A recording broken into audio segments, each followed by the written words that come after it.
नमस्कार मंडळी. तर आज आपण भरली वांगीची भाजी कशी बनवायची ते पाहणार आहोत. तर ही भाजी अगदी झटपट आणि कमी साहित्यात लवकर अशी होणारी रेसिपी आहे.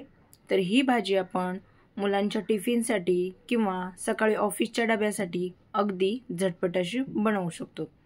तर ही रेसिपी तुम्ही एकदा नक्की ट्राय करा. मला आशा आहे की तुम्हाला ही रेसिपी नक्की आवडेल. तर रेसिपी जर आवडली तर व्हिडिओला एक लाईक नक्की करा आणि चॅनलवरती जर तुम्ही नवीन असाल तर चॅनलला सबस्क्राईब करा. तर चला आता आपण व्हिडिओला सुरुवात करूयात. इथे मी 4 ते 5 वांगे घेतलेले आहेत. वांगे आपल्याला कट करून घ्यायचे आहेत मधून आणि त्याचा पाठीमागचा जो शेंड्याचा भाग असतो देठ ते थोडंसं कट करून घ्यायचं आहे. अशा पद्धतीने सर्व वांगे कट करून घेतलेले आहेत मी आणि आपल्याला हे थोडा वेळ पाण्यामध्ये ठेवायचे आहे. 5 ते 10 मिनिटांसाठी आपला मसाला तयार होईपर्यंत आपण या वांग्यांना पाण्यात ठेवणार आहोत. जेणेकरून हे काळे पडू नये त्यासाठी हे वांगे आपल्याला पाण्यात ठेवायचे आहेत. तर 5 ते 10 मिनिटं आपण याला पाण्यात ठेवणार आहोत. तोपर्यंत मसाला तयार करून घेऊयात. इथे मी कढई गरम करायला ठेवली आहे. त्यामध्ये अर्धी वाटी शेंगदाणे घातलेले आहेत. तर शेंगदाणे आपल्याला छान असे भाजून घ्यायचे आहेत. कमी गॅसवरती शेंगदाणे चांगले असे भाजून घ्यायचे आहेत लाल रंग येईपर्यंत. 2 ते 3 मिनिटांमध्ये लगेच शेंगदाणे भाजले जातात. जेवढे छान आपण शेंगदाणे भाजू तेवढ्या भाजीला छान अशी टेस्ट येते. तर इथे मी 1 चमचा धणे घातलेले आहेत. तुम्हाला जर हवं असेल तर मसाल्यामध्ये तुम्ही धने पूड सुद्धा ॲड करू शकतात. पण असे अख्खे धने जर घातले तर भाजीला खूप छान अशी टेस्ट येते. तर धने पण आपले 2 ते 3 मिनिटांमध्ये छान असे भाजून घ्यायचे आहेत. धने भाजले की यामध्ये 2 ते 3 चमचे मी तीळ घातलेले आहेत. तीळ शेवटी घालायचे कारण तीळ लगेच भाजले जातात, त्यामुळे मी शेवटी घातलेले आहेत. आता यामध्ये सुकं खोबरं घातलेलं आहे. 2 चमचे सुकं खोबरं घातलेलं आहे. याला पण आपण कमी गॅसवरती चांगलं असं भाजून घेणार आहोत.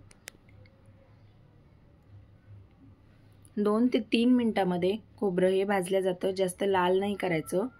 अगदी हलकंसं रंग येईपर्यंत भाजून घ्यायचं आहे. हे भाजल्यानंतर आपण याला साईडला ठेवणार आहोत. हे पहा अशा पद्धतीने भाजून घ्यायचं आहे. हे थंड झाल्यानंतर आपण याला वाटून घेणार आहोत. तर हे मिश्रण आपल्याला वाटून घ्यायचं आहे. तर इथे मी अद्रक आणि लसूण घेतलेला आहे आणि त्यामध्येच थोडीशी कोथिंबीर ॲड करायची आहे. तर कोथिंबीरच्या थोड्या काड्या पण तुम्ही जास्त घातल्या तर छान लागते. भाजीला खूप छान अशी टेस्ट येते. हे पहा अशा पद्धतीने आपल्याला हे मिश्रण वाटून घ्यायचं आहे. जास्त असं बारीक नाही वाटायचं, थोडंसं जाडसरच ठेवायचं. यामुळे भाजी खूप छान होते. तर आता हे वाटलेलं जे मिक्सेस आहे ते मी या ताटामध्ये काढून घेत आहे. सगळं वाटलेलं जे मिक्सेस आहे ते आपण सर्व काढून घेऊया याच्यामध्ये. तर मी यामध्ये वांगे पण घेतलेले आहे. वांगे चांगले स्वच्छ धुवून त्यामधलं पाणी चांगलं असं निथळून घ्यायचं आहे. आता हे सर्व मसाला आपण या ताटामध्ये काढलेला आहे. आता यामध्ये आपल्याला थोडे मसाले घालून हे सगळे वांगे भरून घ्यायचे आहेत. अशा पद्धतीने मी सर्व वांगे कट करून घेतले आहेत, स्वच्छ धुवून घेतलेले आहेत. आता यामध्ये 1 चमचा लाल तिखट घातलेला आहे. थोडीशी हळद घालायची आहे आणि गरम मसाला घालायचा आहे. हा मसाला मी घरी बनवलेला मसाला आहे. चवीनुसार मीठ घालायचं आहे. तर तुम्ही कुठला पण इथे कांदा लसूण मसाला तुमच्याकडे असेल तर तो तुम्ही इथे घालू शकता. आता हे सर्व मिक्सेस मसाला घातलेलं चांगलं असं आपल्याला मिक्स करून घ्यायचं आहे आणि वांग्यामध्ये भरायचं आहे. तर तुम्ही पाहू शकता अशा पद्धतीने सगळा मसाला आपल्याला मिक्स करून घ्यायचा आहे आणि तो वांग्यामध्ये थोडा थोडा करून चांगला असा दाबून आतपर्यंत भरायचा आहे. हे पहा अशा पद्धतीने सर्व मसाला वांग्यामध्ये चांगला असा भरून घ्यायचा आहे. मसाला जर आतपर्यंत गेला तर वांगे खूप छान लागतात. तर मी सगळ्या वांग्यांमध्ये अशा पद्धतीने मसाला भरून घेत आहे. सगळ्या वांग्यांमध्ये आपल्याला मसाला भरून घ्यायचा आहे आणि आता आपण याला साईडला ठेवणार आहोत। हे पहा, अशा पद्धतीने मी सगळा मसाला वांग्यांमध्ये भरून घेतलेला आहे आणि हा उरलेला मसाला आहे तर तो पण आपण कढईमध्ये वांग्यांमध्येच आपण परतून घेणार आहोत। तर आता इथे मी कढई गरम करायला ठेवलेली आहे। 2 ते 3 चमचे तेल घातलेलं आहे। तेल चांगलं गरम होऊ द्यायचं आहे। तेल गरम झालं की यामध्ये मोहरी घातलेली आहे। मोहरी छान अशी तडतडू द्यायची आहे। मोहरी तडतडली की त्यामध्ये जिरे घालायचे आहेत। जिरे मोहरी छान तडतडली की यामध्ये वांगे घालून घ्यायचे आहेत। वांगे घातल्यानंतर याला चांगलं असं आपण परतून घेणार आहोत। कमी गॅसवरती 2 ते 3 मिनिटं वांग्यांना तेलामध्ये चांगलं असं परतून घ्यायचं आहे। हे पहा, अशा पद्धतीने, कारण आपण याला आधी परतवलेलं नव्हतं, डायरेक्ट आपण कच्च्या वांग्यांमध्येच मसाला भरलेला आहे, त्यामुळे इथे आपल्याला हे वांगे छान असे तेलामध्ये 2 ते 3 मिनिटं परतून द्यायचे आहेत। वांगे छान परतले की त्यावरती अजून आपल्याला एक वाफ काढून घ्यायची आहे। तर 2 मिनिटासाठी मी याला झाकून ठेवलं होतं। हे पहा, अशा पद्धतीने आता 2 ते 3 मिनिटं वाफ काढून घेतली की परत एकदा याला चांगलं असं मिक्स करून घ्यायचं आहे। 2 ते 3 मिनिटं छान असं परत एकदा परतवल्यानंतर जे आपण वाटण घातलं होतं वांग्यांमध्ये, जे मिक्सेस बनवलं होतं ते मिक्सेस आता वांग्यामध्ये ॲड करायचं आहे आणि तेलामध्ये चांगलं असं याला आपण परतून घ्यायचं आहे।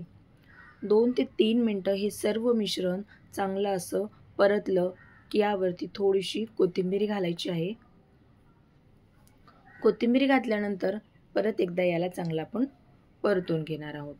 तर वांगे जर कोवळे असतील तर ते अगदी 5 ते 10 मिनिटात शिजतात आणि लवकर होतात। जर निब्बर असेल तर त्याला वेळ लागतो। आता मी यामध्ये पाणी घातलं आहे, तर वांग्यामध्ये किंवा कुठल्याही भाजीमध्ये जेव्हा आपण पाणी घालतो तेव्हा गरम पाण्याचाच वापर करा। मी इथे गरम पाणी घातलेलं आहे।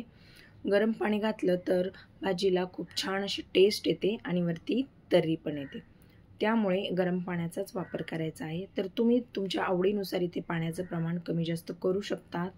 आता याला अजून एकदा आपण 2 ते 3 मिनिटं झाकून ठेवलं होतं। तुम्ही पाहू शकता मस्त अशी उकळी आलेली आहे। थोडीशी अजून आपण वरतून कोथिंबीर घातलेली आहे। मीठ आपण आधीच मिश्रणामध्येच घातलं होतं, त्यामुळे मी आता वरतून मीठ घातलेलं नाही आहे।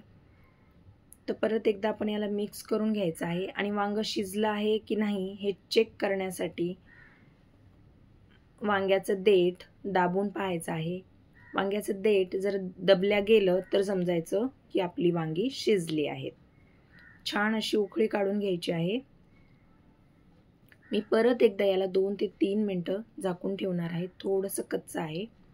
हे पहा, मस्त आपली भाजी तयार झालेली आहे भरली वांग्याची।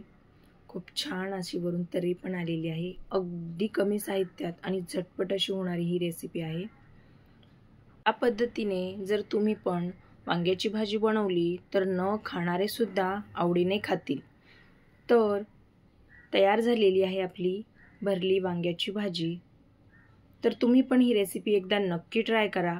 जर व्हिडिओ आवडला असेल तर व्हिडिओला एक लाईक नक्की करा आणि जर चॅनलवरती जर नवीन असाल तर चॅनलला सबस्क्राईब करा। तर चला पुन्हा भेटूया अशाच एका नवीन व्हिडिओसोबत। तोपर्यंत धन्यवाद।